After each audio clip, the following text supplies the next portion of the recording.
Olá, sejam todos muito bem-vindos ao Jornadas da Roca Brasil Cerâmica, nesta edição especial do Dia do Designer. Eu sou Cristi Silva Chuca e hoje estamos aqui no showroom de fábrica com convidados muito especiais.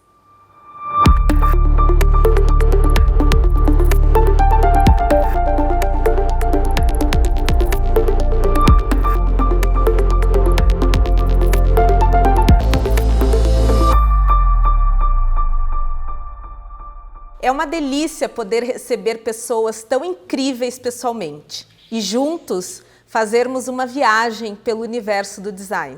A Roca Brasil Cerâmica está celebrando o Dia do Designer de Interiores por sua ligação com seus valores e propósito da marca. Estamos aqui hoje com convidados muito especiais para comemorarmos esta data e também conversar sobre temas relevantes da atualidade do design. Já peço a todos vocês que curtam, compartilhem esse vídeo e também fiquem à vontade para nos contar por aqui nos comentários suas jornadas como designers. Agora que você já está por dentro do tema do Jornadas de hoje, vamos ao que interessa. Quem são os profissionais que vão fazer parte desse nosso bate-papo? Primeiro, gostaria de dar as boas-vindas a Adriana Fontana, diretora criativa de Design de Interiores em Ribeirão Preto e São Paulo. Adriana, seja bem-vinda. Muito obrigada pelo convite. É um prazer enorme poder estar aqui e a gente conversar um pouco mais sobre design e a importância desse Dia do Design de Interiores. Adriana, conta um pouquinho pra gente da tua formação, da tua trajetória para os nossos convidados. Bom, eu sou designer de interiores, já trabalho no mercado há um pouco mais de 20 anos e sou graduada, também fiz um curso técnico e eu tenho uma especialização em cores. Eu acho que o mundo precisa um pouco mais de cor, que a cor traz essa alegria, essa felicidade. Então eu tento sempre imprimir essa característica da cor nos meus projetos. Que delícia, seja bem-vinda. Obrigada. Agora, nosso convidado é o Diego Miranda Leite, designer curitibano, super criativo e inovador. Diego, seja bem-vindo. Obrigado, Cris. Obrigado à Roca pela oportunidade. Para mim é um prazer poder estar aqui nesse momento. Conta um pouquinho da tua carreira e dos teus projetos para a gente. Então, eu tenho escritório aqui em Curitiba desde 2007, junto com outro sócio, o arquiteto Zé Pantaroli. E além de design de interiores, eu também sou design gráfico de produto.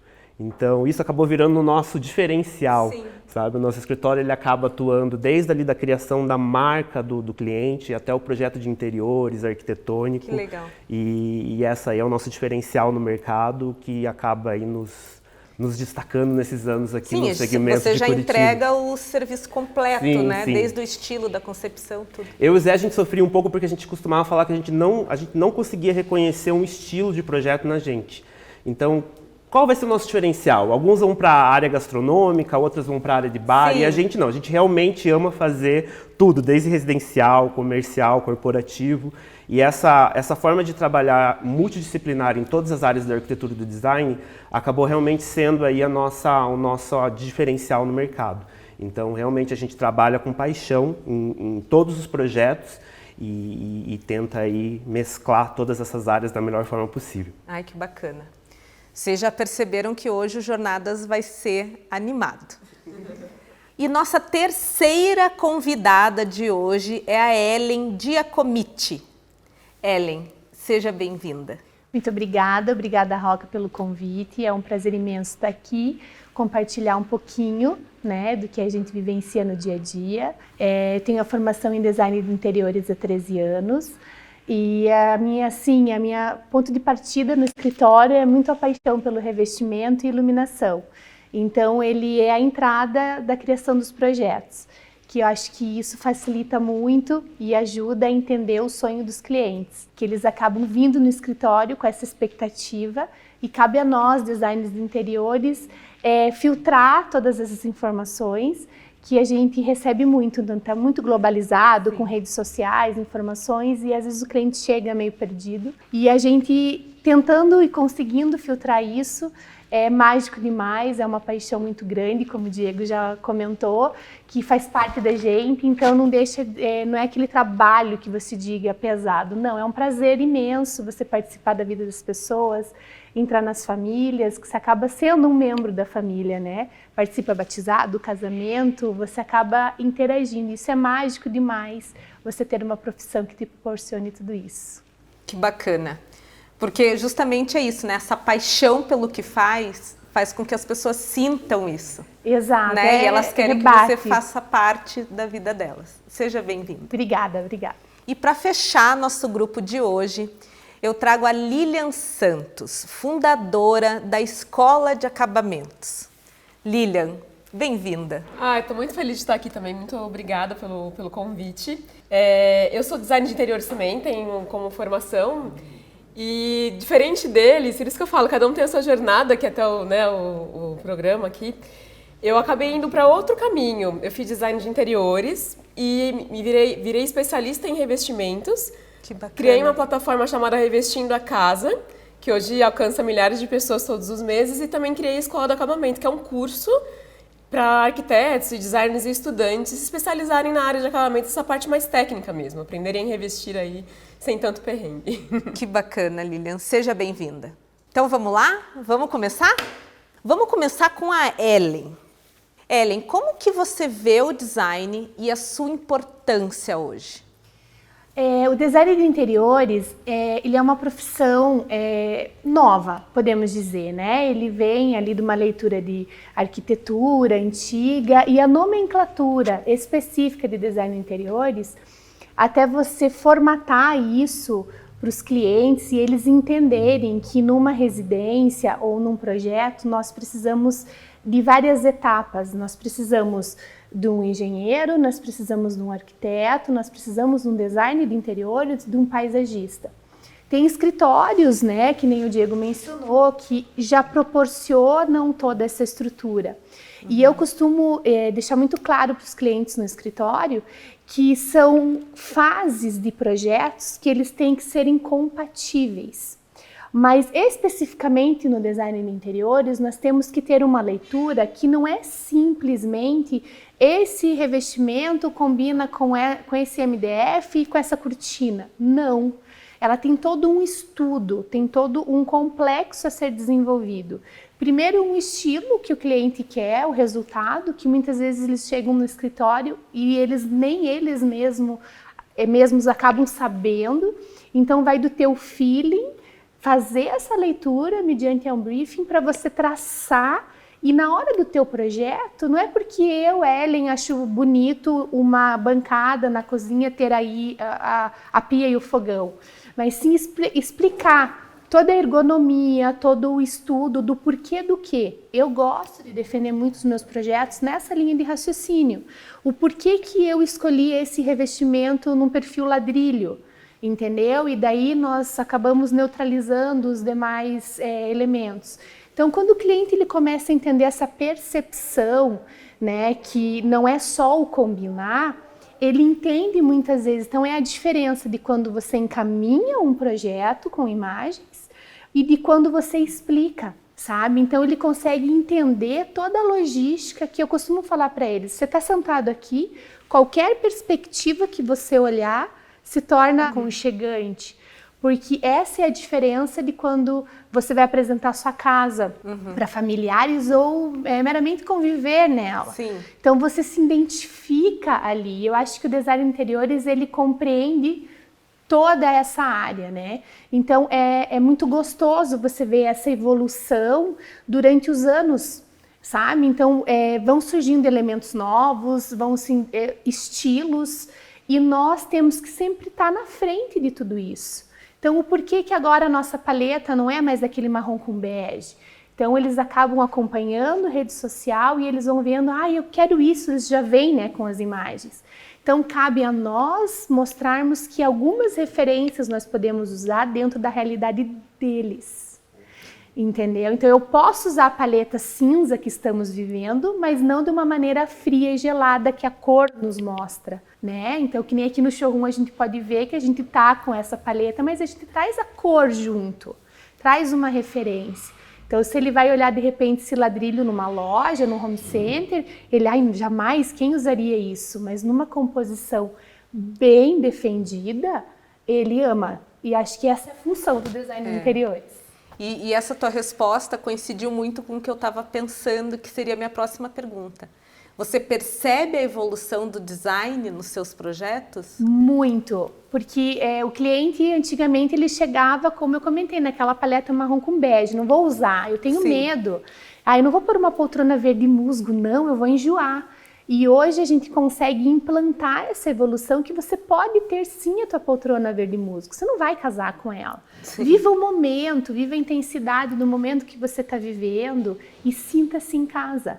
Né? Então, quando você passa... aconchego, né? E quando você passa essa segurança para ele que ele não vai errar, porque ele tem medo de errar. E eu brinco com eles, eu falei, gente, você casou com teu marido. Com a poltrona você não vai casar, entendeu? Curta ela, curta esse verde musgo, esse azul marinho, esse Tiffany, 1 ano, 2... Né? Depois você troca o tecido, ou você troca de casa, a gente faz tudo de novo. Né? Então a gente entra assim e nessa descontração que você quebra aquele bloqueio, aquele tabu que acho que vem já de família, que não, fez uma vez, não pode mudar mais, isso é muito caro.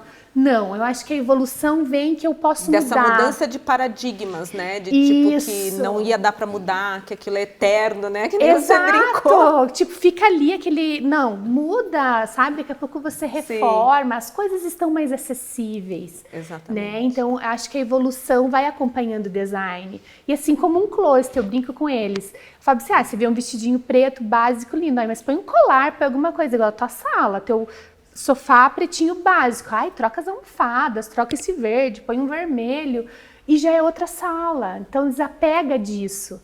E aí eles vão, sabe, você vê que você vai abrindo os olhares. Gente, é muito bom. Ai, que delícia! Nossa, já voltei com várias ideias aqui. Eu tô vendo que essa edição vai ser um problema.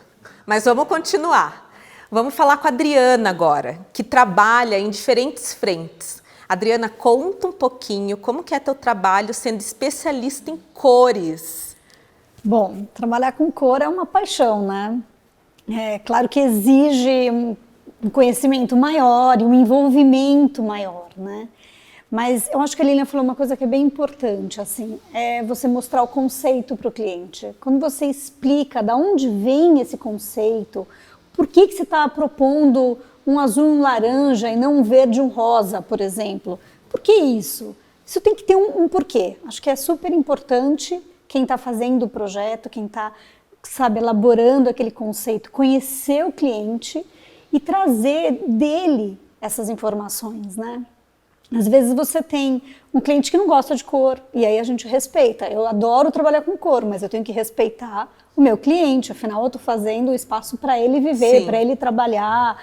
Então a gente tem que ter esse respeito e eu acho que tem um grande pecado no mercado que é isso, assim, eu tenho um estilo, que nem o Diego falou, eu tenho um estilo. Não, ele não conseguiu identificar um estilo para ser um diferencial. É muito legal isso, porque o estilo não é do escritório, não é do profissional, é do cliente e a gente tem que aprender a respeitar isso. É muito importante. Eu deixo isso super claro quando eu estou conversando com um cliente, que eu gosto de cor, eu sou colorida, mas ele não necessariamente, então a gente precisa ter esse cuidado, né? Mas realmente trabalhar com cor dá trabalho, mas é emocionante quando você consegue traduzir aquilo que o cliente quer em cores e ele percebe e te responde isso, né? Então eu fiz agora a cozinha de ficar de casa cor, e a pegada era uma coisa da cozinha da vovó. Então é muito legal quando você recebe o visitante e ele fala, nossa, esse piso parece com a cozinha da minha avó. Eu falo, yes, eu consegui. Era isso. Então a cor, o revestimento, tudo tem que traduzir o cliente. E a gente tem que ter essa leitura, tem que saber fazer essa leitura, né? Acho isso super importante. E tudo isso que você falou é muito legal, porque a gente às vezes conversa e as pessoas falam assim, mas o que você acha que fica bom aqui? Né? E a pergunta é o contrário. Né? Existe toda a teoria, os estudos sobre psicologia das cores, mas é isso que você falou. A memória individual, essa entrevista em profundidade com o cliente, é que vai trazer o que vai fazer com que ele se sinta bem. Porque senão seria muito fácil, né? Você pegava um livro e fica resolvia. Muito cartesiano. Os Exato. nossos projetos não são cartesianos. Esse é o ponto. Não é assim 1 mais 1 igual a 2. Não é. O projeto é muito mais emoção. É o conhecimento, sem dúvida, mas ele é emoção. Se a gente não tiver essa emoção e não conseguir traduzir essa emoção, o projeto não fica bacana. Maravilhoso, Adriana. Obrigada. Agora vamos conversar um pouquinho com o Diego Miranda, que a história dele é repleta de projetos inovadores e sustentáveis. Diego, da onde que vem toda essa inspiração para sustentabilidade e inovação andarem juntas? Então, eu acho que na verdade assim, a sustentabilidade ela faz parte do meu trabalho desde o início, lá em 2007. Foi ao mesmo tempo que eu entrei na faculdade. Então, os professores ensinavam muito dessa questão da sustentabilidade e isso era algo que realmente me encantava. E daí, né, comecei a levar isso para os projetos, mas levar para uma área de decoração mesmo, né? Então, se vocês olharem o meu portfólio, o portfólio do nosso escritório, a gente tem muito uso de materiais de uma outra forma. Por exemplo, forro de pallet, por que não uma luminária não pode ser feita de garrafa? E acho que esse olhar ele me acompanha mesmo no dia a dia. Às vezes a gente está andando na praia, vê lá um pedaço de madeira, pega aquele pedaço e leva embora, porque ele pode virar uma mesa. Então é um ramo da sustentabilidade na decoração, de utilizar peças de formas que elas não são normalmente utilizadas, e isso aí acabou virando também uma marca, né, do nosso trabalho, do meu trabalho. Além disso, igual você falou, motivações, eu costumo falar que a frase menos é mais, ela não se encaixa em mim. Menos é menos, gente, e mais é mais. Então, entendeu? obviamente que tem projetos minimalistas que o cliente pede e a gente consegue trabalhar com isso. Eu acho que o minimalismo ele se encaixa muito em projetos amplos. Agora, quando você vai fazer um bar, um restaurante, né, um projeto comercial, que é o foco, né, o principal carro-chefe do meu escritório, tem ambientes grandes, obviamente, mas tem alguns que são reduzidos. Então, se você aplica o minimalismo num ambiente reduzido, não é algo que me agrada. Então, as minhas inspirações vêm do Karim Rashid, né, o egípcio, que é totalmente colorido. Sim. Eu gosto muito de cor como a Adriana, né, é uma linha também do nosso escritório. Zig Bergamin, né, o brasileiro que tem projetos carregadíssimos, com várias texturas. Sim. E na minha faculdade, esses nomes foram aí uma das minhas inspirações. E, obviamente, né, falando em sustentabilidade, como eu falei, o meu escritório trabalha com arquitetura, né, devido à profissão do meu sócio, e também a parte de design de interiores. Design de interiores é o nosso carro-chefe, mas tem muitos projetos arquitetônicos. Então, a gente aplica a sustentabilidade, obviamente, como ela deve ser ali, né, captação, principalmente agora com crise hídrica e tudo mais. Então, captação de água, energia solar, isso já é uma obrigação, né? Isso não é mais uma escolha. E daí a gente tenta abrir mais algumas vertentes, realmente da sustentabilidade, como eu falei, com essas peças. A gente tenta procurar fornecedores que saibam administrar a matéria-prima, como que esse fornecedor descarta essa matéria-prima depois. Então, por isso que a gente gosta de visitar a fábrica, inclusive a fábrica da Roca a gente já visitou, incrível, maravilhosa.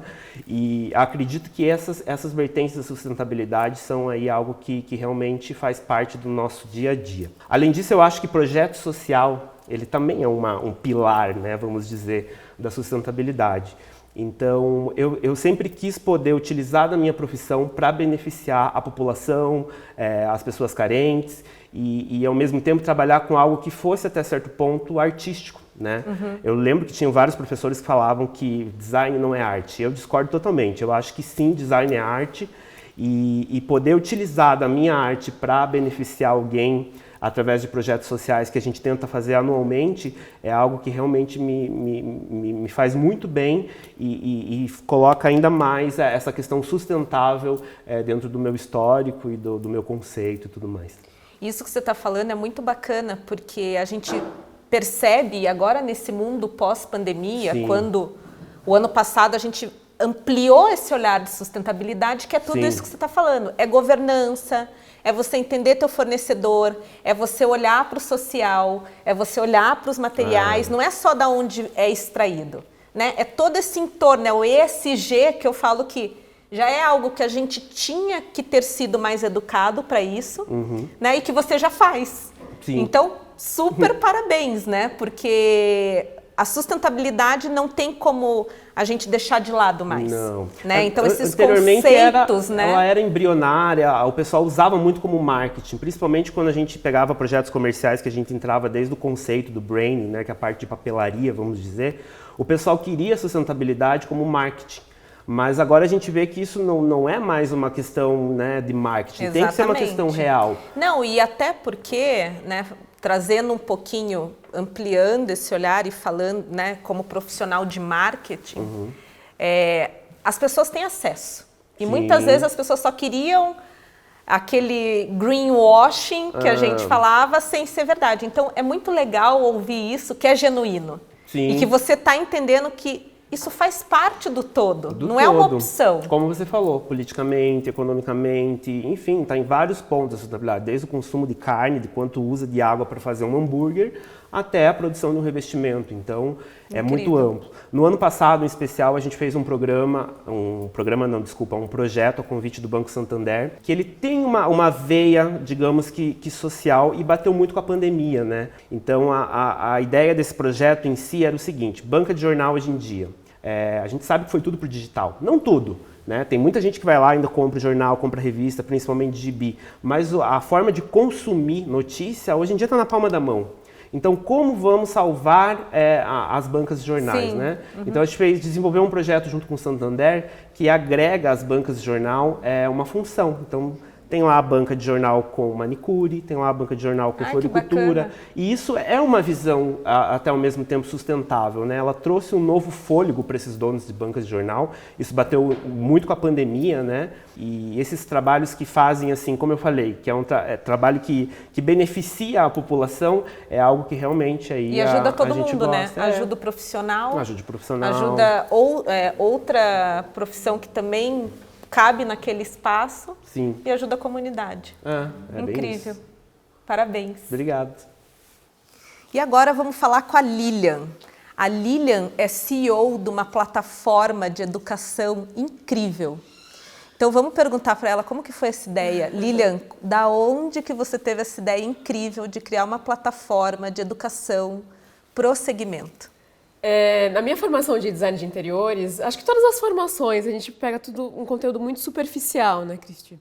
Aí isso sempre me incomodou muito e quando eu me formei eu comecei a trabalhar, trabalhei em escritórios e comecei a trabalhar em lojas de acabamentos especializadas.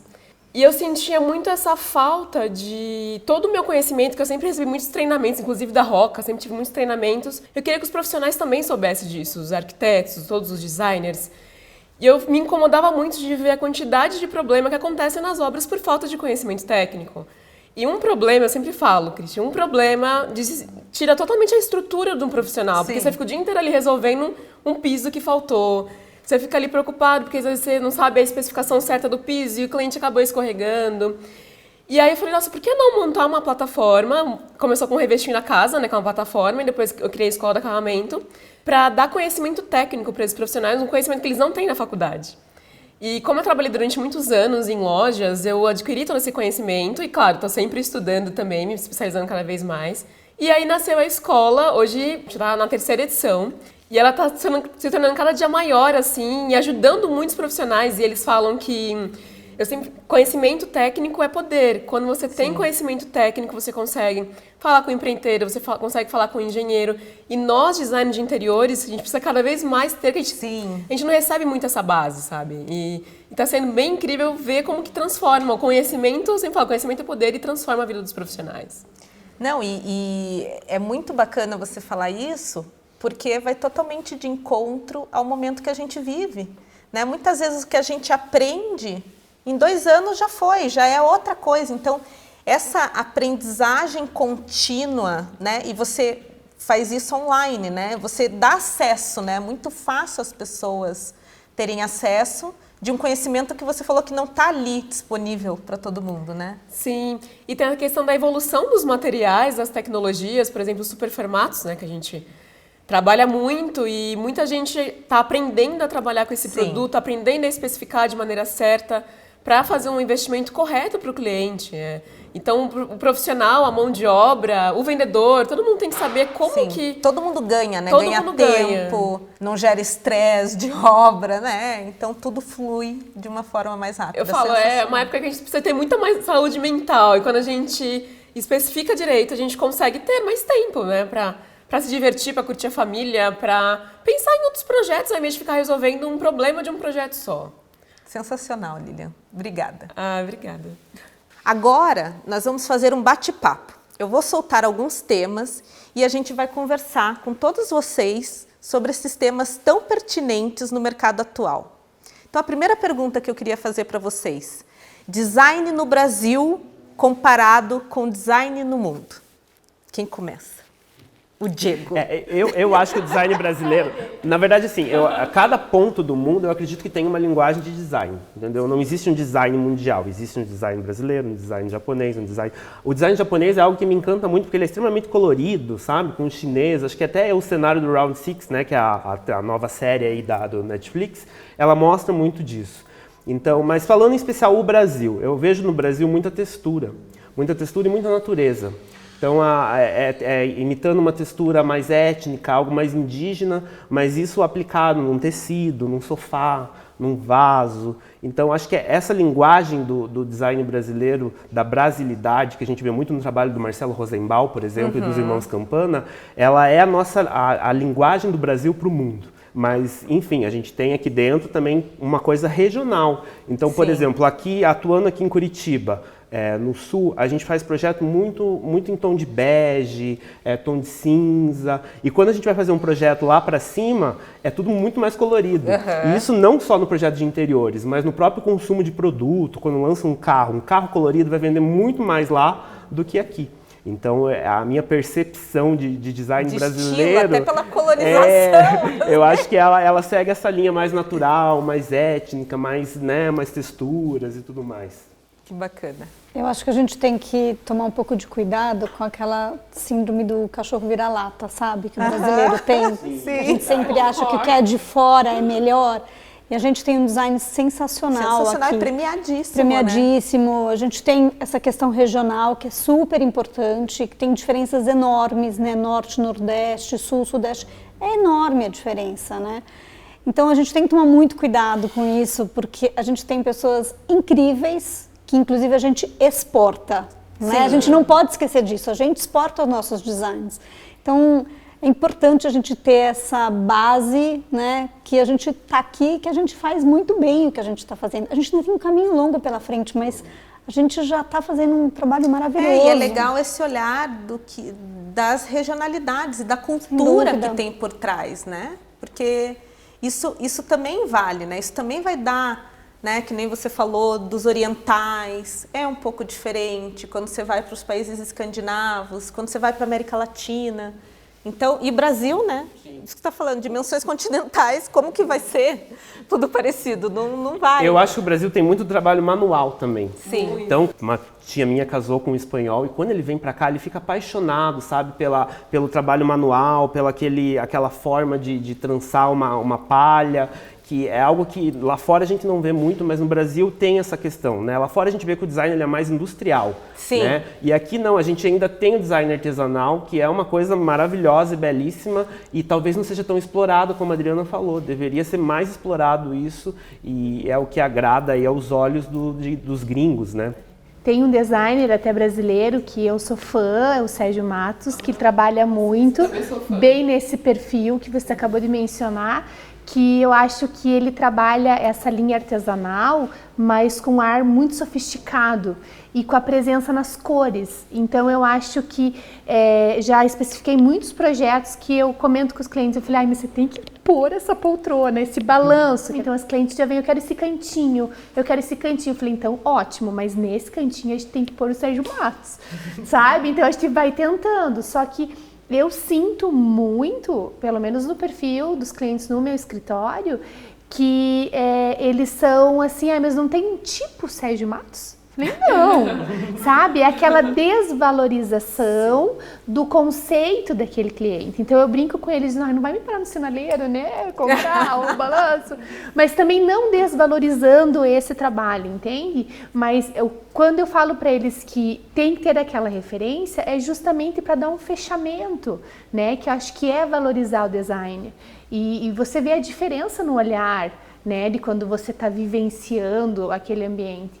Então, o Sérgio Rodrigues é uma outra, né, referência, aquela poltrona dele, eu acho que fecha qualquer projeto minimalista, carregado, acho que do sul ao norte, entendeu? Então, eu acho que é nessa linguagem que nós, como designers de interiores, temos o carinho de implantar isso com o cliente. A diferença de você ter esse conteúdo, né? Então, aí eles vão entendendo e quando você percebe na terceira, quarta reunião, eles já veem, não, mas então eu estava vendo que dá para ser essa outra cor, desse, nossa, consegui.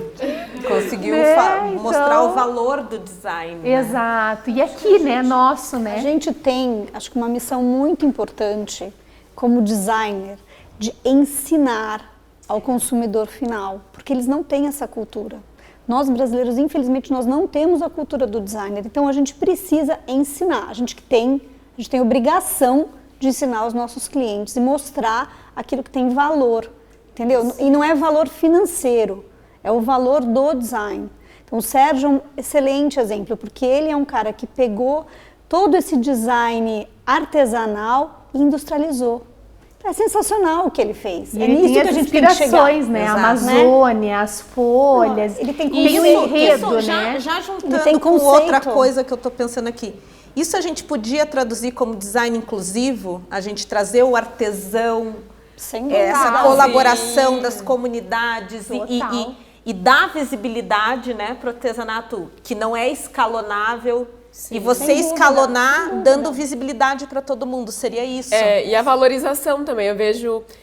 eles não vão entender que aquele macramê demorou 10 horas para ser feito. Então, nós profissionais temos esse papel de mostrar. Sim, mostrar o valor, mostrar né? o valor. E olha como que, o que você movimenta quando você compra de um pequeno, né? De um pequeno artesão. O que você movimenta ali naquela comunidade? Ele vai conseguir, você comprou esse macramê, o que significa para ele, né? E mostrar esse valor para o cliente querer investir naquilo e não achar caro, como Sim. que ele não acharia às vezes caro uma poltrona italiana, mas acha caro uma poltrona brasileira. Olha, eu estou fazendo um projeto de um ateliê de cerâmica. E aí, para isso, eu tive que conhecer como se faz a cerâmica, qual é o processo da cerâmica, né? Foi sensacional, porque eu falei, gente, nunca mais eu vou falar que um vaso tá caro. Nunca mais. Isso aqui demora meses para ficar pronto. Eu tô achando ruim porque fiz uma encomenda, vai demorar 30 dias. Não, nunca mais eu reclamo. Então, se eu, que sou designer, não tinha esse conhecimento, imagina o consumidor, né? Então, a gente tem que passar isso para eles. Isso é super importante. Essa E é curva muito de inclusivo aprendizagem, isso. né? Nossa, mas a Adriana Conscientizar, né, os traduziu processos. fielmente. Nós temos o dever de ensinar, é aquilo, é implantar para o cliente a diferença de tudo isso. E o resultado é mágico, né? Que nem o Sérgio trouxe, né? Essas comunidades indígenas, que ele trouxe toda aquela leitura. Também tem uma história atrás disso. Sim, tem que um valor, né? volta naquilo que quando a gente faz um projeto e defende, também tem uma história, tem um estudo. E eu acho que você complementando isso é o resultado perfeito, né? Uma outra provocação aqui. O que vocês percebem de novas tecnologias, de recursos disponíveis hoje para o mercado de design e para os designers? Como é que está a evolução do uso de tecnologia, né? Quando a gente fala de biomimética, de você olhar para a natureza e transformar isso usando tecnologia em materiais, né? em soluções para os espaços. Como é que está isso? Ainda é muito teórico, está muito longe, está chegando? Eu acho que, na verdade, já chegou. A gente já pode ver isso na impressão 3D, né? Que facilita muito para você fazer um make-up, enfim. E eu acredito que a nova tecnologia agora que está, assim, vindo, talvez... Já chegou também, mas está indo ainda devagar, é a inteligência artificial. Então, trabalhar com a inteligência artificial, algumas pessoas têm medo, falando, não, isso vai tirar o meu emprego. Não, eu acho que não. A inteligência artificial, ela consegue produzir o que a nossa mente não consegue. Então, tem um exemplo muito legal, que é de um designer brasileiro, que eu não vou lembrar o nome dele agora. Mas ele pegou o quê? Ele pegou a inteligência artificial e pediu para a inteligência analisar ondas sonoras de músicas, enfim. E esse desenho que as ondas sonoras fizeram nas músicas, através da música, ele criou bancos com esses desenhos. Então, é uma forma de utilizar a tecnologia para criar conceito, utilizar a tecnologia para facilitar na execução. Quem faz muito isso, não sei se esse trabalho é dele, é o Guto Requena. É ele mesmo. É. Então, esses bancos deles são nessas ondas, né? A gente tenta aplicar muito disso no escritório. Teve um projeto que a gente fez uma vez, que era um restaurante, e o dono em si, ele era apaixonado por noz moscada. Não pelo pozinho tempero, mas pela fruta. E ele falou, quero que o nome seja noz moscada e quero ter elementos dessa fruta, enfim, desse fruto no local. Então a gente pegou essa fruta da noz moscada, né, fatiada, ela tem 2 cores dentro, que é o marsala e o amarelo, então isso já virou a paleta de cores do projeto, sensacional. Né? E uma foto dessa noz moscada, se a gente vetorizar ela num programa gráfico, que é algo, né, muito da inovação, que antes a gente não tinha, era à mão, né, alguns anos atrás, hoje a gente consegue vetorizar algo. E na vetorização a gente achou uma forma dentro da noz moscada. Então essa forma geométrica a gente espelhou em toda a identidade dele, em todo o revestimento, era um revestimento que tinha, é um octágono na verdade que tirou, sabe? E isso é uma forma de você utilizar uma nova tecnologia, um programa, enfim, para você criar um conceito no design de uma forma diferente, seja nele em produto ou em ambiente e por aí vai. Acho que mais um exemplo legal que a gente tem muito são os drones, né? Eu adoro drones e principalmente na área da decoração. A gente fez um apartamento uma vez no Brava Beach que a gente queria trazer o mar, o que tinha ali no mar, para dentro do apartamento. Então, os drones foram em cima do mar, bem na frente do apartamento, fizeram fotos, né, daquele mar. E essas fotos acabaram virando murais dentro do local e foi da onde a gente tirou a paleta de cores. Então, todos os tons de azul que a gente tinha nesse projeto eram do próprio oceano que estava ali na frente da janela da cliente. Então, sem drone, a gente jamais conseguiria fazer essa imagem de cima e tudo mais. Então, a minha percepção é que essas são talvez as novas tecnologias que chegaram e que a gente já está utilizando para criar projeto, enfim, tudo mais. Mas isso é muito legal porque muitas pessoas, quando a gente conversa com profissionais, alguns têm receio da tecnologia roubar o espaço de trabalho, mas eu não sei se todo mundo concorda. Tudo que o Diego falou, se não tiver imaginação e criatividade por trás e conhecimento, não é nada, né? Você tem ali o scanner, mas se você não extrair e não tiver todo aquele repertório para unir teu conhecimento com a tua criatividade, com as tuas loucuras, né? Porque é um pouco de loucura tudo junto. Claro. Vai continuar sendo o miolo de um fruto. Você tem que ter a ferramenta certa, mas você tem que saber manipular ela da forma correta. Não adianta você abrir o computador, ter lá um programa de renderização maravilhoso e não saber utilizar. Então, além da... E o que aconteceu, até, desculpa te cortar, o raciocínio, né, vai a 1000 com todas as informações. Mas o que aconteceu muito linkando a sustentabilidade disso, de você saber usar essa ferramenta 3D e tudo isso, surgiram até essas portas que você acha que é de madeira, desses pés direitos altos de fachada, são de alumínio, porque eles têm o reproduzido HD, né, que veio para poder auxiliar na falta da matéria-prima, né? Não, então... e é sustentável também, porque daí madeira também você não vai precisar trocar. Tem toda essa questão, né, de tipo das florestas, de tudo isso. Então, realmente, a tecnologia ela só soma, mas é o que eu sempre falo, né? E a Lilian fala das palestras, quando eu falo de futuro, é sempre tecnologia e humano, né? Porque só a tecnologia não. Ela sozinha não resolve um projeto. Ela não entende de cor, né? Nem o robô aspirador, se você deixar ele sozinho, ele não funciona, entendeu? Ele vai emendar num tapete, alguma coisa. Então, uma coisa vai andar com a outra sempre. Não tem que ter esse medo da tecnologia roubar. Pelo contrário, ela vai ser muito mais precisa. Você vai confiar, às vezes, em fazer uma cirurgia com um médico controlando um robô que vai abrir ali uma coisa muito precisa dentro de você, do que alguém ali com a mão que vai tremer. Mas você não vai deixar o robô sozinho. Não vai deixar o robô sozinho, você não consegue controlar. O médico vai estar atrás. Então, não tem como controlar ela igual o robô do aspirador. Ele não se controla sozinho, né? Tem que ter um humano por trás. Assim, na minha opinião, a maior tecnologia, como eu foco sempre nos revestimentos, são super formatos, porque a gente consegue colocar em bancada, colocar em fachada, colocar em pisos, um material que você não tem manutenção, que reproduz fielmente os veios do mármore, né, todas as nuances de uma pedra. Eu lembro que quando eu comecei na área eu ficava encantada, e até hoje eu falo, nossa, você não consegue diferenciar, né? Você tem produto que não precisa de manutenção, o cliente não precisa ir lá ficar polindo. Para mim, esse é o maior exemplo, assim, de que a tecnologia veio para ajudar nesse sentido. Exatamente. E nessa questão é meio que até sustentável, né? Porque você não precisa ter a pedra ou a madeira, você vai representar natural, né, a natureza de forma sintética. Exatamente. E a evolução, né, desse HD nos revestimentos é absurdo, né? Nos últimos 10 anos, o que a gente tinha lá atrás que imitava a madeira era algo terrível. Sim, mas a tecnologia hoje permite, Mas a tecnologia hoje, ela permite você realmente ficar na dúvida. Você tem que passar a mão e falar, isso aqui é o que mesmo? Revestimento ou madeira? É sensacional isso. Incrível. Então a gente tem que saber usar essa tecnologia a nosso favor, sempre, né? Não, é isso mesmo, e é muito legal isso que vocês estão falando, porque a tecnologia hoje permite várias funcionalidades. Então a última tecnologia que a gente trouxe para os superformatos foi o BioSafe. Uma tecnologia com nanopartículas de prata que faz com que ele seja todo antiviral e antibacteriano. Então, é uma super facilidade para você usar não só piso e parede, mas em bancadas, né? Com essa questão da saúde e do bem-estar muito em alta.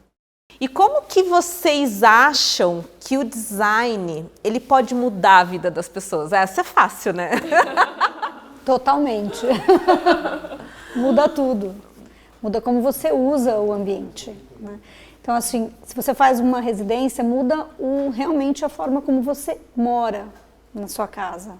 Vídeo pandemia, o que aconteceu com todo mundo, ficou todo mundo desesperado porque a cadeira que usava para trabalhar ali 5 minutos para ler um e-mail não tinha mais ergonomia, não era confortável. Então muda tudo, muda a qualidade de vida. Isso numa casa.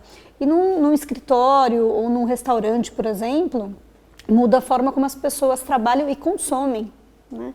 Então, e as cores entram muito nisso, né? O McDonald's não é amarelo e vermelho por acaso. Sim. Entendeu? Porque tem ali aquela coisa da vontade de comer rápido, né? Então, eu acho que muda muito e um design bem feito, ele pode realmente ajudar o cliente a viver melhor. A gente, em especial no estúdio, uma vez fez um projeto para uma cliente, que ela, enfim, morava sozinha, e ela estava mudando a casa para poder sair de uma depressão.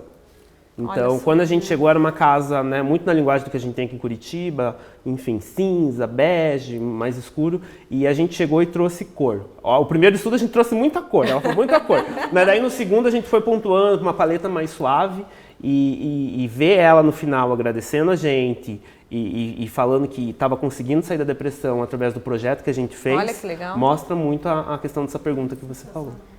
E falando com você ainda, Diego, conta um pouquinho pra gente do último prêmio que o escritório recebeu recentemente. Tá, então eu falei agora há pouco desse projeto das bancas do Santander, né? Então, só falando um pouco mais sobre o projeto, a ideia, na verdade, de todo o conceito do projeto era que as bancas continuassem vendendo revista, né? Não tirar totalmente o que a banca já faz hoje, mas agregar um novo serviço para que, né, tenha aí mais giro, enfim, como eu falei, floricultura. Na verdade, a gente criou o projeto piloto aqui em Curitiba e o branding e o conceito de como esse projeto se comportou pelo Brasil. Então, a gente iniciou com 5 moldes, que são floricultura, manicure, celular, vou lembrar dos outros 2 agora de cabeça. E esses são os 5 moldes que o Santander vende, né, para que o dono de banca possa adquirir esse produto e colocar aí uma nova, não simplesmente um novo serviço na banca, mas um novo design. Então a gente teve aí o cuidado de criar um design interno que, obviamente, tivesse a linguagem do banco, né, que é o vermelho, mas cuidando das cores, né, não vamos usar cores dos concorrentes e tudo mais, então uma paleta de cores bem difícil por ser vermelho, e ao mesmo tempo que essa estética das bancas se destacasse na paisagem urbana, né? Então ele foi um projeto de interiores e de urbanismo, vamos dizer assim. E foi né? esse que ganhou o prêmio. Esse projeto em especial, ele aconteceu no ano passado, devido à questão da pandemia. Acho que ele acabou tendo um destaque muito grande na mídia. Então foi para Casa Vogue, foi para o ArcDaily, se você procurar o projeto está lá.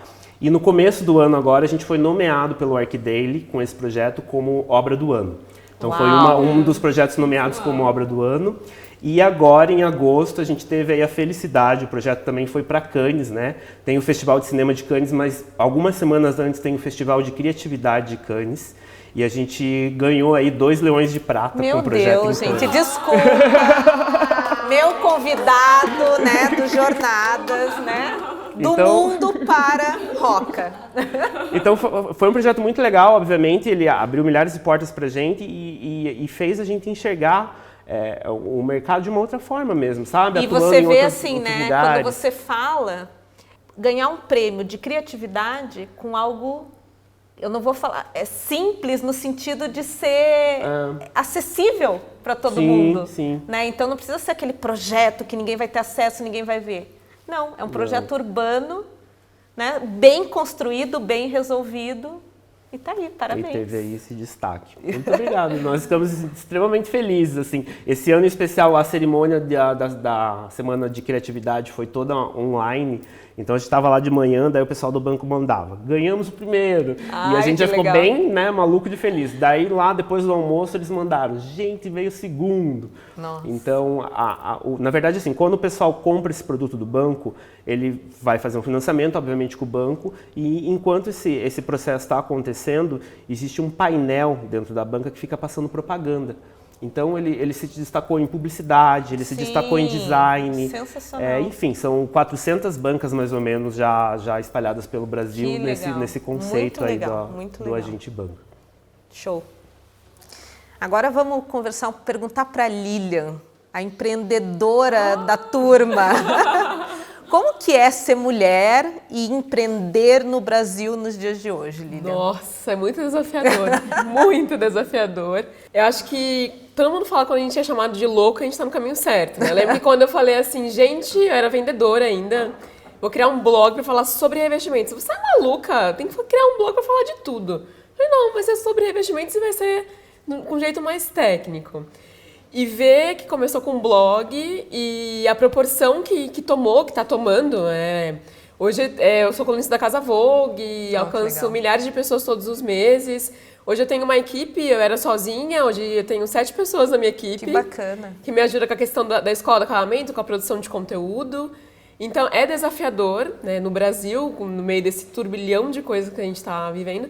Só que eu vejo que a gente tem que ser visionário, eu me vejo muito assim, de não pensar no problema, pensar sempre na solução, de como você consegue... E desbravar, né? Desbravar. E é isso, eu sempre... Tem uma frase que eu gosto muito, que você dá um passo e o universo põe um chão. Que foi isso que aconteceu comigo. Ai, adorei essa. É lindo isso. Eu dei um passo, eu falei, não, eu quero isso... E olha o que tá virando, assim. E eu fico muito grata. É desafiador sempre, mas eu amo o que eu faço. Noite sem dormir. Noite sem dormir. Tem dia que eu sento e choro. Tem dia que eu pulo de mas felicidade. Levanta e acorda, né? E levanta e acorda. E é isso, ver como que o projeto transforma. Acho que tem que ter um propósito, né? Acho que quando eu vejo profissionais falando, Lilian, por conta do seu curso, hoje eu consigo ter muitas obras, hoje eu tenho um sucesso profissional. Eu fico muito feliz. Que bacana. Acho que recompensa, isso recompensa, fala, ai, que emoção, assim. Então, é incrível e desafiador. Que legal. Então agora vamos conversar um pouquinho com a Ellen. Ellen, quem são os profissionais que te inspiraram e mudaram a sua forma de ver o mundo e de ver o design? Ai, gente, é uma trajetória muito longa, né? Então, é uma paixão, assim, que vem desde pequena. Estava há pouco conversando com o Diego, da onde que vem, né, esse nosso tchan, eu digo, ou essa paixão, da onde, né? Então, desde pequena, você vai fazendo inconscientemente tudo isso. E conforme você vai amadurecendo, você vai crescendo, você vai vendo ícones, né? E no caso, assim, eu venho de uma família que é aversa a tudo isso. Eu nunca vivenciei construir uma casa que tinha um arquiteto. Era aquela coisa muito assim, não, a gente vai fazer, chama o João ali que é pedreiro, chama... Então é aquela coisa, não, ergue uma parede aqui, ergue ali. Então eu não tinha noção da grandiosidade que é você ter uma casa bem projetada com todo esse design, né? Então assim, eu não consigo te posicionar um profissional específico para tudo isso. Mas quais obras te inspiram hoje? Ai, assim, tanto daquela obra arquitetônica tipo Niemeyer, assim, que você vê aquelas linhas, né, aéreas e como que isso vai sustentar, né, até a linha manual do Sérgio Matos, entendeu? Então, ele fica muito variável, né? Então, nessas referências você consegue entender que eu não tenho aquele... amplitude também total, do design. É um globalizado geral. Então eu admiro o individual, né? Todos esses que você vai acompanhando no decorrer e vai vendo, nossa, que lindo, mas quem fez? Poxa, ele pensou assim. Roberto Migotto, de São Paulo, gente, eu sou apaixonada pelo estilo dele. Porque ele tem um estilo assim que ele pega uma casa de campo e ele faz um pau a pique, né, numa parede de fundo, que você fala, meu Deus, como é que eu vou trazer isso para dentro de uma sala tão sofisticada de uma casa de campo, por exemplo? Né? E ao mesmo tempo pega aquelas casas... Fica sensacional. Fica sensacional. Então, assim, eu vou pegando essas referências e automaticamente, sutilmente, com aquela identidade, né? E eu botando acho que o teu traço. E isso que é o ser o designer, porque você pega o cliente assim. O cliente, muitas vezes, é como diz o Diego, né? Não tem aquele estilo. Muitos me perguntam, às vezes, na primeira reunião, para conhecer o meu trabalho, né? Qual é o teu estilo? É a pergunta é o que a Adriana falou, né? É a pergunta que eu mais escuto no escritório. Aí eu olho para minha cliente e falei, o meu estilo é estudar você. Tanto que se nós concluirmos aqui, eu for aprovada, eu brinco com ele, se eu passar na aprovação, a primeira tarefa de todo esse enredo é vocês que vão me fornecer. Eu quero um laboratório de ideias. Nós vamos formar um grupo no WhatsApp da obra, né, do casal, dos filhos e às vezes até da sogra que mora junto. E eu quero que todos me abasteçam com referências que agradam o olhar de vocês. Independente se vai encaixar no projeto ou não. Eu quero entender um pouquinho o dia a dia de vocês. E aí nesse dia a dia eu vou poder implantar o meu conhecimento da melhor maneira para defender o projeto. Então ele funciona mais ou menos nesse contexto, né? Então é muito gratificante participar. É particular, né? Customizado para cada um. Exato. Personalizado, né? Sim. O cliente é a estrela do projeto, né? Sim, sempre. E Adriana, que obras que te inspiram? Você tem algum profissional que você olhe e que você traduza, né? Que você some ao teu olhar? Na verdade, é mais ou menos a mesma história, porque tem uma trajetória, mas assim, eu me lembro de quando eu comecei nessa brincadeira da cor, né, de olhar a Brunete Fracaroli, que tinha uma cor, ela tá branca hoje lá na Casa Cor, tá lindo, mas ela era muito colorida, eu acho que ainda é colorida, né? Ela tinha uma pegada com vidro que era sensacional. Então eu me lembro de olhar e falar, nossa, isso é muito diferente, e eu não quero ser igual a ninguém, eu quero ser diferente. Então, para que lado eu vou correr, né? E aí ali eu identifiquei a cor. Eu tive sorte de trabalhar num escritório também de 3 arquitetas que gostavam muito de trabalhar com cor e que foram minha base e que me apresentaram um mundo de cor, os fornecedores que trabalhavam com cor, porque, gente, 20 anos atrás não era bem assim, ninguém tinha cor, né? Era muito mais complicado. Então, hoje tem o Alfredo Júnior, que desenha uns tapetes maravilhosos, né? O Alfredo Oliveira, que era o designer de tapetes da Ponto e Filo, que tem um trabalho sensacional, faleceu acho que uns 2 anos atrás, mas assim, o trabalho, o legado que ele deixou com cor é algo assim que é indescritível, né? E eu gosto muito de ir atrás das artes também, né? Então, gosto de Beatriz Milhazes, com aquele mundo de cor e forma, né? Porque não é só cor, ali tem forma. Então, tem muitas coisas que inspiram. E eu estou sempre em busca de coisas novas. E é diverso, né? As inspirações são diversas. Sim. Tem muita gente boa por aí, né? Então, é muito legal e é muito legal você conseguir tirar de cada um algo para si. Você vai conseguir montando, né? O teu quadrinho é o trabalhar quebra-cabeça em cima assim, das disso. referências. E Ellen, uma pergunta, falando de prêmio novamente. Você já ganhou vários prêmios da Casa Cor. Você tem alguma história de superação, alguma história de inspiração que você tenha para dividir com a gente? Aí tem, foi na minha primeira edição da Casa Cor, que primeiramente quando eu recebi o convite, né, assim, da franqueada aqui no Paraná, foi Namorar Mais, que nós somos vizinhos, né, Diego? E eu fiquei super lisonjeada, né? Era o início da minha carreira na época, faziam 4 anos só que eu estava no mercado, e ela me convidar para assinar o ambiente foi assim, falei, meu Deus, ela sabe quem eu sou, nossa, né? Então é uma coisa muito gratificante, né, para uma pessoa apaixonada pelo trabalho. E quando ela me chamou, ela falou, olha, eu acho que você tem o perfil de assinar, a gente vai fazer um corredor de lofts, e que são lofts inspirados em profissões. E tem a do médico, né? Tem do publicitário, e o teu é o golfista. Aí eu olhei para ela e falei assim, Dona Marina, se você me permite, é um mundo que eu não domino, né? E eu acho que é uma coisa muito rápida, porque Casa Cor é insana, né? Quem já fez sabe, é aquela coisa, nossa, é muita adrenalina, assim, é constante. E eu falei, mas como você mencionou que é sobre profissões, né, e tal, se você me permitir alterar o tema, né, assim, eu vivo muito a parte de automobilismo, né? Eu falei, o meu marido corre de kart como hobby, mas seria uma profissão dentro para diferenciar para uma amostra, me deu aquele clique, entendeu? Do automobilismo.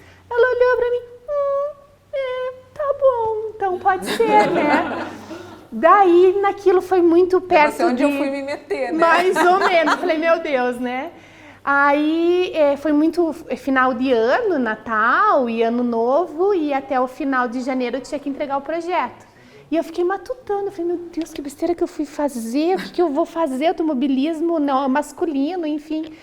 E aí eu recordei que na época que o meu marido corria, tinha o Lico Casemodel, que era o box do lado, mas ele era cadete, né?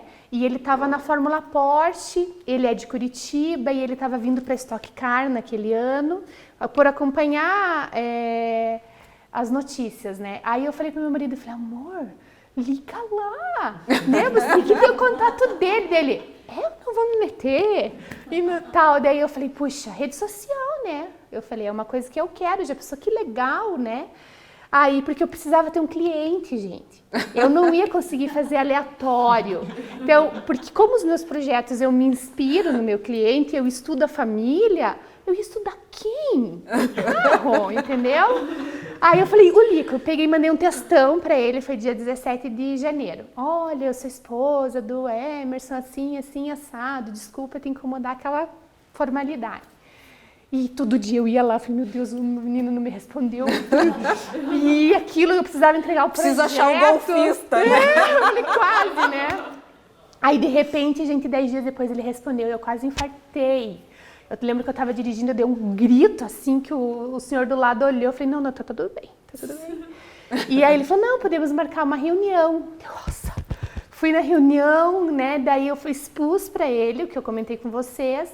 E eu falei, Lico, eu precisava uma identidade. Eu gostaria muito que, se você puder participar comigo, me dizer o que você gostaria num loft, se esse loft, vamos supor, fosse em São Paulo, como você reside em Curitiba, o que você gostaria, quais são suas paixões, fora automobilismo, a sua história. Aí ele olhou para mim e dele, então, eu tenho aqui na empresa, o meu pai tem um arquivo da minha trajetória toda, desde os 7 anos, eu te disponibilizo essas fotos, né? Então você pode conhecer mais minha biografia, fique à vontade. E eu, nossa, vou estudar esse menino agora. E eu fui e descobri várias coisas. Tipo, o pai dele fez uma carta para ele quando ele começou a ir para carta, essas coisas. Tipo, tudo bem, você vai. Mas são 10 regras que você vai seguir. Se você perder uma dessas regras, eu vendo o teu kart, porque um bom piloto tem que ter disciplina. Então, tipo assim, não foi tudo muito fácil, né, para uma criança de 7 anos. Então, toda aquela trajetória daí foi a paixão. Por que a cor do carro dele é vermelho, luminoso, cinza e preto? Porque ele é atleticano e ele queria colocar as cores do furacão no carro. Mas a assessoria de marketing da Stock Car e da Porsche falou, não, você não pode vincular, porque você tem que ter torcedores e você tem que ser neutro, você tem que ter um palmeirense, um coxa branca. E aí eles chegaram no tom do vermelho luminoso com o prata para disfarçar o preto. Falei, nossa, já tem a paleta. Entendeu? E ele sempre falou, antes das corridas, ele falou, eu sou muito família, a minha avó sempre me apoiou muito, o meu pai sempre presente, então antes das corridas eu preciso de um lugar que eu me isole, que é um modo de agradecimento e de concentração para que não aconteça nada. Ele falou, é o meu mantra. E eu sou apaixonada por vinho. Eu falei, meu Deus, 30 metros quadrados, como é que eu vou fazer tudo isso? Né? E daí vem o desafio, né? E, gente, o resultado foi maravilhoso. Na época, fiz o projeto, me reuni com os fornecedores e eu fiz uma reunião porque eu digo, a Casa Cor é nossa. Você tem que divulgar o teu trabalho, você tem que divulgar o teu e junto o meu conceito. E, na época, tinha uma poltrona Ball, né? Que o estudo dela é todo baseado numa ergonomia que você está sentado em a posição de um carro de corrida, né? A ergonomia é dessa, ela te dá uma acústica igual ele tem no capacete, então não precisava fazer um quartinho, gente, para ele se concentrar no loft. Era a poltrona. Então, da poltrona daí, para dividir o box, eu fiz um vidro com todas as fotos da família dele, desde o primeiro kart ao troféu, sabe? Aquela coisa de vô, de vó, de tia, da namorada. E desenvolvi, tipo, um 3D que parecia bandeirada, então a luz e sombra fazia o preto e branco. Então, tudo remetia ao automobilismo. O gesso eu fiz, tipo, 3 níveis, que parecia, tipo, primeiro, segundo e terceiro lugar. E daí tinha umas hastes na lateral, né? Essas hastes que tinha na lateral, todo mundo chegava na Casa Cor e falava, nossa, é polidense? Eu falei, não tem nada a ver. São hastes de bandeira que, ao mesmo tempo, dividiam os ambientes. E se você virasse o teto, na imaginação de ponta cabeça, era o pódio. Né? Então, isso foi mágico, teve uma repercussão muito grande, ele foi muito bacana, porque ele prestigiou dessa maneira.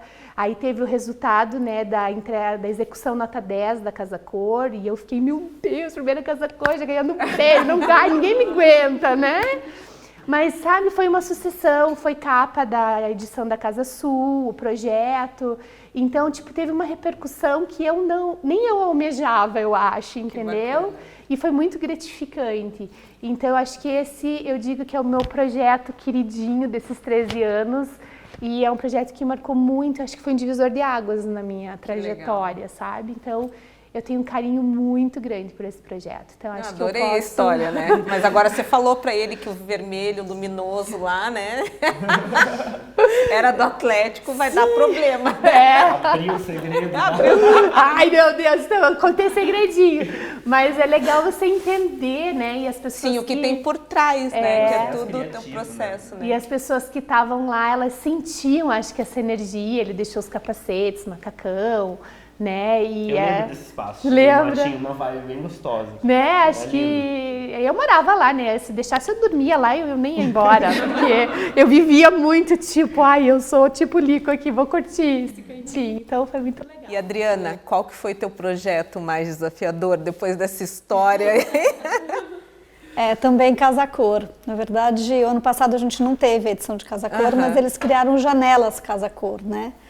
E aí eu tinha um container com menos de 12 metros para criar alguma coisa e tinha que ser uma janela. Então, na verdade, uma parede eu já não tinha, né? E ali, aquilo tinha que ser o visual do meu ambiente. E aí eu quis fazer um link com a história da pandemia. Então, eu criei uma varanda. E eu acho que, para mim, de novo, a história do conceito é o que realmente te inspira. Pesa, né? É o que faz as pessoas entenderem o projeto e gostarem, né? Então eu fui atrás, fiz uma pesquisa e descobri que o Matisse tinha uma obra que chama Le Jazz, que era uma obra de colagem super colorida, e que ele fez no momento que ele estava super doente. Ele teve um câncer e para ele foi uma dificuldade enorme porque ele não podia viajar. E as viagens eram o grande momento de criação dele, né? E aí para mim aquilo bateu um sininho, né? Falei, gente, estou aqui trancada em casa, não posso viajar, né? É exatamente isso. Quase isso, né? A gente precisa dessa cor, né? E aí decidi fazer uma varanda, porque eu acho que a varanda foi aquele respiro para quem estava trancado em casa. Quem tinha uma varanda que podia sair e falar, nossa, eu estou ao ar livre, né? Sim. Então, assim, a varanda para mim era uma tradução daquele momento maluco que a gente estava vivendo. E aí eu fiz essa amarração com essa história do Matisse.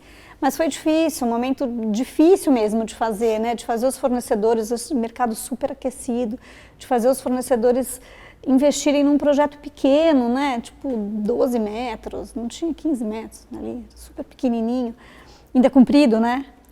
2,60 por 5 e alguma coisa, então um negócio que é uma linguiça, aquilo para dar errado era fácil. Mas no final foi um sucesso, assim, foi um projeto muito colorido e aí eu criei, claro, o cliente, a gente tem que criar, para Casa Cor você tem que ter um cliente, entendeu? Senão as coisas não funcionam. Amigo imaginário, tem que ser. Eu tenho vários. E eu acho que Casa Cor funciona quando a gente tem isso, sabe? A gente tem um cliente, tem o conceito e faz essa amarração toda direitinho com os fornecedores, porque para todo mundo dá super certo, assim, é sempre um projeto bacana de ser feito, né? Mas não foi fácil fazer a criação disso, a verdade é essa. Que bacana. E agora vamos fazer uma pergunta aberta para todos vocês.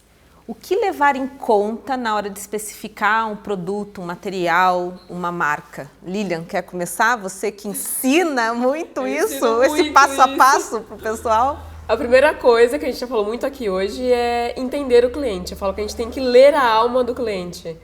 Não é porque é tendência usar um tipo de formato que a gente vai usar todos os projetos daquele formato. É entender que o pequeno formato vai ser mais afetivo, o super formato vai ser mais luxuoso, mais imponente.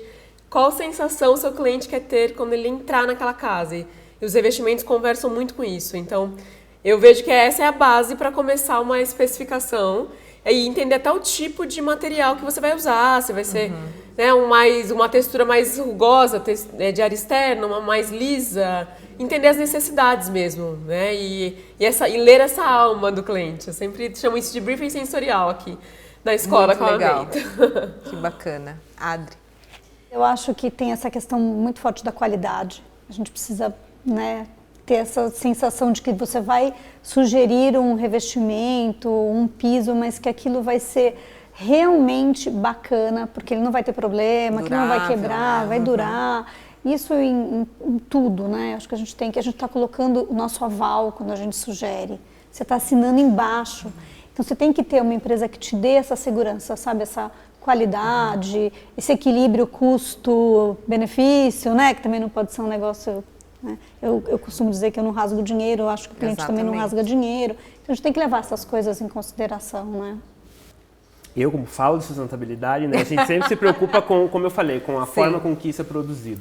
E acho que isso é algo aí, não que seja o primeiro ponto, mas é algo que a gente sempre analisa num parceiro. Eu acho que tem uma variedade de produtos, que é o que a gente encontra até na Roca, é algo que nos agrada bastante, porque a gente consegue resolver vários itens. Não é porque eu vou fazer, por exemplo, uma sala colorida que o banheiro vai ser colorido.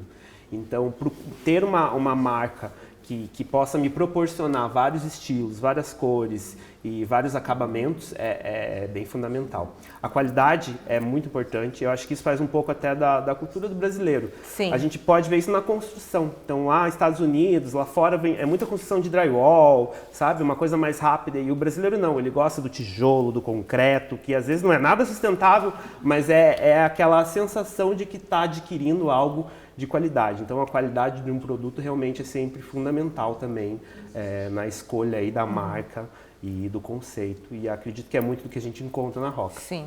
Ai, que bom.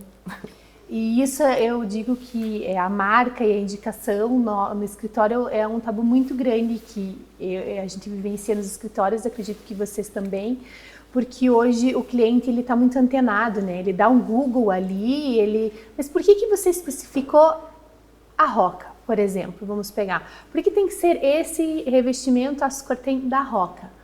Se eu achei lá naquele home center isso e aquele, então vem muito porque o designer ele tem que ter o conhecimento, ele tem que defender a qualidade junto com o profissional, né, com o cliente, e é muito o que a Lilian comentou, essa falta de informação para nós profissionais é de extrema importância, entendeu? A gente tem que defender e para defender nós temos que conhecer.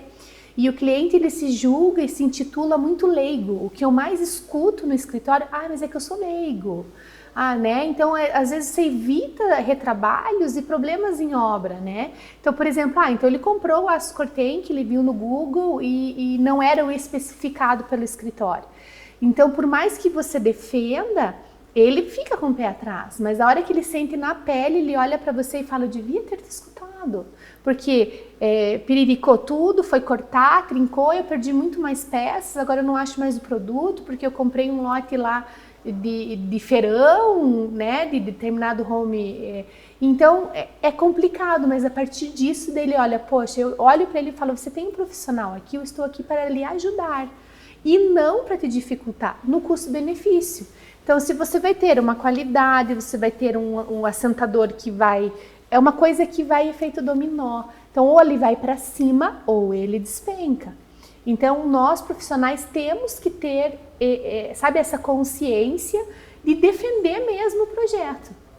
E de explicar para o cliente os prós e contras. Então, eu tenho uma pasta no meu computador que eu arquivo esses perrengues, digamos, tanto que a pasta é perrengue, né? Porque em reuniões eu explico para eles, eu falei, olha, é isso que acontece, né? Às vezes com metais, compra no Mercado Livre, tá, agora não dá a base, agora não encaixa, agora tá com vazamento, você vai, o teu MDF vai estufar, é uma série de problemas que eu falei, eu quero estar aqui. O barato sai caro. Total.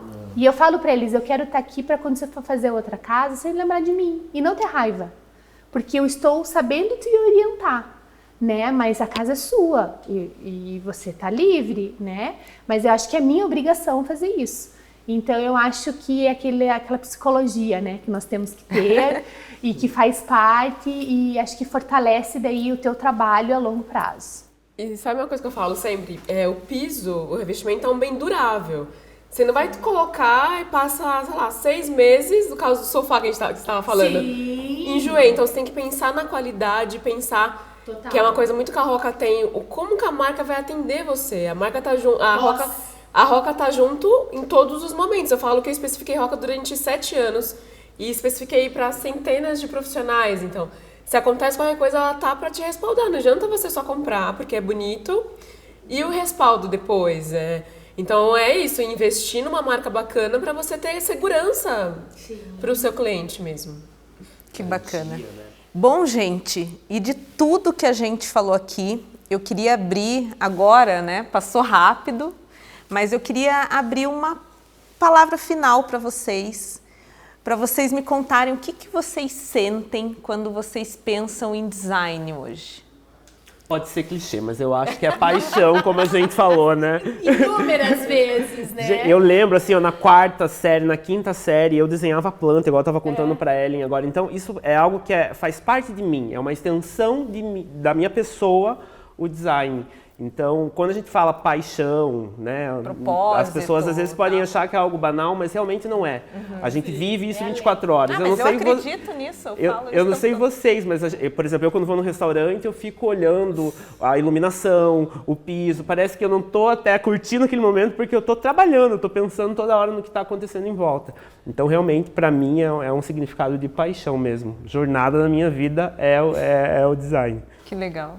Bem bonito. Pegando o teu gancho, sustento a paixão, a jornada E eu acho que são em tantos detalhes que eu percebo que, assim, em reuniões familiares, né, todo mundo fala, não, a Ellen, ela transforma ali aquela garrafinha da Coca-Cola que veio bonitinha, de repente ela já virou um vaso. Ela colocou um monte de florzinha e colocou um lacinho, ficou o decor da mesa, né? Uma garrafa de champanhe, de espumante, já faz um castiçal. É o designer falando e gritando, tá em você, né? Então você acaba transformando isso e, gente, eu não me permito sentar numa mesa. É o mal que se faz, né? É o mal que se faz. Eu tenho que arrumar, eu tenho que pôr, eu tenho que olhar e falar, ai meu Deus, que lindo. Nós somos visuais, né? Que delícia. Eu acho que o visual, essa Sim. parte de arrumar a mesa, enfim, tá em A tudo harmonia, mesmo. né? A harmonia Proporciona bem-estar. E o que você comentou, né, de você ir e ficar olhando, gente, eu vou contar, assim, um parênteses de uma situação que eu passei que foi muito cômica, mas eu acho que entra bem na paixão por design. Então, a gente foi num jantar na casa de um fornecedor lá do meu marido, e, assim, ele muito brincalhão, ele perguntou com o que eu trabalhava. Eu falei que era design de interiores. Aí ele olhou para mim e falou, então você me diz, o que tá de errado aqui? O que você mudaria? Nisso, o meu marido já me conhecendo, que eu sou desse jeito, mais despachada, eu senti que ele me deu um beliscão e ele já tinha visto o que eu ia falar, porque a hora que eu entrei aqui, eu olhei aquilo, eu falei, meu Deus. E ele, acho que automaticamente, ele já sabia, aí a Ellen vai falar, falei. Daí eu falei, então... Tá maravilhoso, acho que tá um conceito bem legal, parabéns pelo profissional que você contratou, você soube expor muito bem, mas eu tenho uma certeza absoluta que esse lustre tá lindo, super compõe aqui, mas troca essa lâmpada, uma lâmpada aspiral, eu falei, parece um rabo de porco ali, tá me dando aflição, daí foi aquela risada na mesa, luz branca e aquela lâmpada, a lâmpada aspiral, entendeu? E o lustre era lindo, aí quando eu olhei aquilo foi muito... Foi mais forte que eu. Aí o Emerson falou, vou te matar. Né? Mas entrou na brincadeira e descontraiu. Aí no dia seguinte ele trocou dele, mas aonde que eu compro? Né? Eu falei, ai, no dia seguinte ele deixou de ser fornecedor do meu marido. Aí ele foi, onde que eu compro? Eu falei, não, a lâmpada tem que ser aquelas tipo velhinha, que super coordena aqui. Por favor, neutra, 3.000 por favor. Aí escrevi pra ele, né, que ele pediu pra escrever. No dia seguinte ele foi lá, trocou dele. E agora? Eu falei, nossa, agora você me encheu de orgulho. Então fala mais alto, né? E ele perguntou, gente, eu falei, então... Não é porque perguntam que a gente tem que responder, né? Meu marido fala às vezes pra mim. Tipo, pergunta, mas você não precisa responder, né? Ai, mas é que o designer acho que falou mais alto, entendeu? Então não adianta, mas foi muito engraçado esse ponto. O que mais, meninas? O que vocês sentem? Eu sinto paixão também, eu amo demais. E eu vejo que isso de você conseguir personalizar cada espaço como único.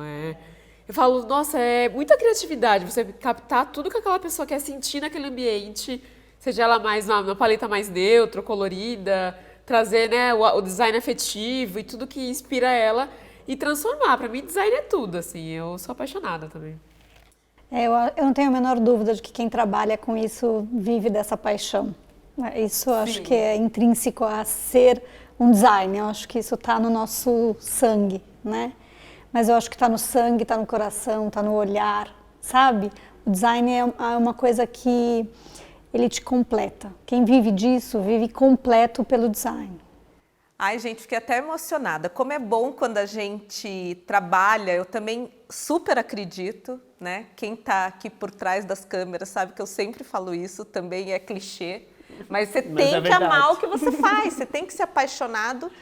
E o design é isso, né? Quando a gente fala de design de interiores, a gente está falando do belo, né? Como que você vai trabalhar os 5 sentidos, levar conforto, bem-estar para as pessoas se você não gostar, se você não for apaixonado por aquilo que você faz. Então, muito obrigado a todos vocês, pelo tempo de vocês, pelas histórias, né? Já emocionou todo mundo que... Tenho certeza que você que está vendo, você teve várias ideias, você conseguiu se divertir um pouquinho com esses profissionais maravilhosos. E a gente chega ao final de mais um Jornadas. E continuem seguindo aqui o YouTube da Roca Brasil Cerâmica e as demais redes sociais da Roca Cerâmica e Insepa. Sempre estamos com novidades, temas relevantes e não esqueçam, mais um detalhe, de compartilhar as jornadas de vocês com a gente. Até a próxima e esperamos vocês em mais um Jornadas.